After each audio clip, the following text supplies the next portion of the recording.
You've read the title, you know what this video is about, unless you don't. Then let me introduce you to a game called Guilty Gear Strive. a highly autistic and gay fighting game. This is technically my first introduction to 2D fighting games and probably my favorite. I was drawn to Strive because of how cool and unique it looks, as well as the very unusual character design and how dumb Faust's gameplay is. So a few years ago I got the game and very quickly realized that I just paid 60 to block for 60. In other words, I suck. But hey, that's the learning curve of most games. You realize that you are like a coughing baby, and your opponent is a hydrogen bomb. Scream and your entire staff dies. And over time, you start learning the basics controls like punch, kick, slash, and heavy slash. And eventually, you realize that there are inputs for certain moves.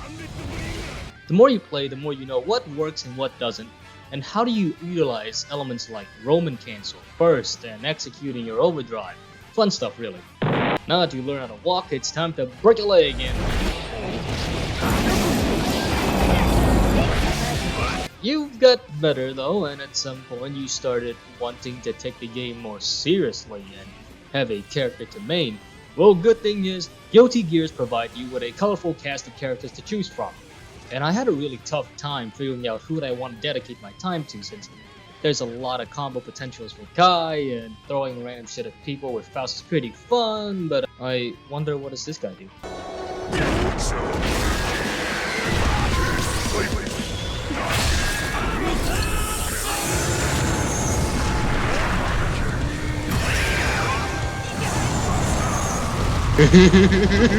I don't know what is it about grapplers, but it is really funny to play as a comically large character and giving other people free chiropractic sessions. Maybe it's because of the satisfaction of seeing the health bar drop past half.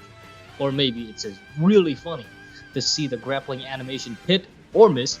Aside from his signature Potemkin buster, this guy practically has everything.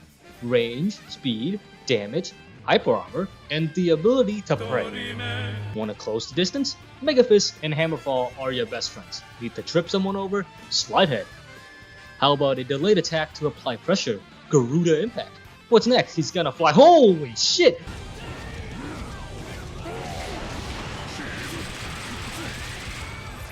I guess you can always try shoot. Is that a fly? Not to mention an EMP wall and ascending to heaven for overdrives. How can this guy not be the perfect character? He's slow.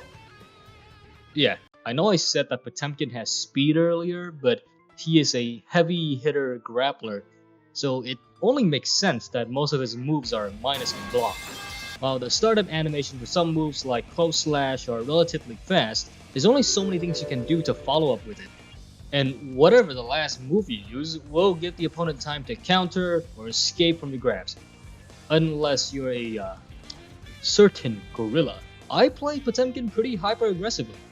I like to get close and continuously apply pressure until I can either combo or give people a big warm hug. I'm aware that there's a few Season 4 tier lists that are suggesting that Potemkin is one of the best characters, and they're not wrong because he did sorta got faster from what I remember. But maybe it's because I'm not that good at the game, since I still get my ass kicked and it's easily overwhelmed when Slayer performs 20 flash steps. But I still think that Potemkin is not an auto-win button, and it definitely takes a lot of skills and patience to get decent at the character. I wouldn't say that I'm good at the character either, even though most of the hours I have in this game is pure glue snorting. But that's why I love mirror pot matches, because I get to learn insane things about people who are much better than me, and sometimes even fight back. Also, it's just really funny to see two giant gorillas duking it out. Now that you know what kind of man I am and what kind of glue I snort, let's get into the mind of a Potemkin main. I find this to be really funny, because according to the lore of Guilty Gears and Potemkin's theme song for Strive, his story is a tragic and bittersweet one.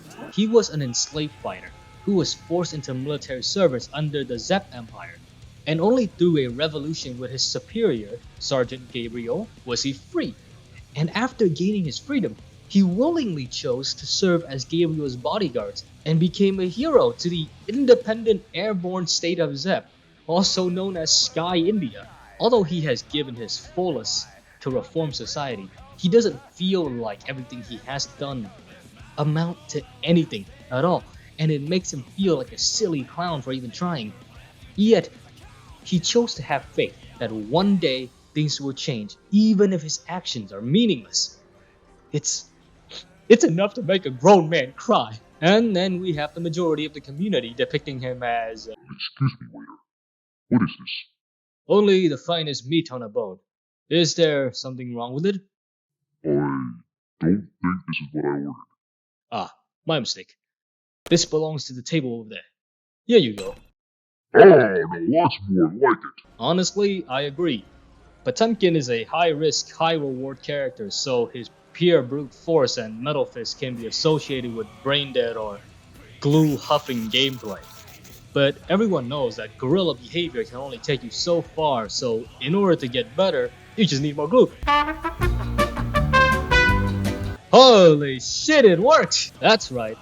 It's no secret that Potemkin always tries to hug you, but that's the fun part of it, cause it will always happen when you least expect it.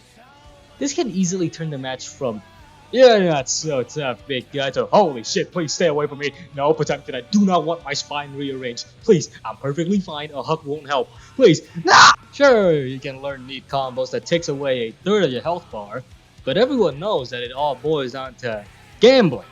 And no one in this game is a bigger gambler than Faust. Potemkin comes in a close second though. At some point down the glue snorting journey, you'll discover an extra brain cell and learn how to read it. And it's not just guessing the enemies move ahead of them either. No. It's an uncanny ability where you're possessed by all the glue snorters before you, and in the most random way.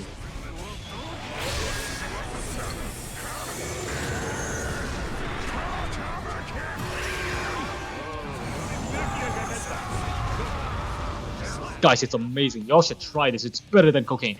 So, despite having heavy consequences, glue snorting is still pretty funny to do. And it's a fun learning process to transfer Elmer's glue directly into your system. So, for all my glue snorters out there, keep huffing that can.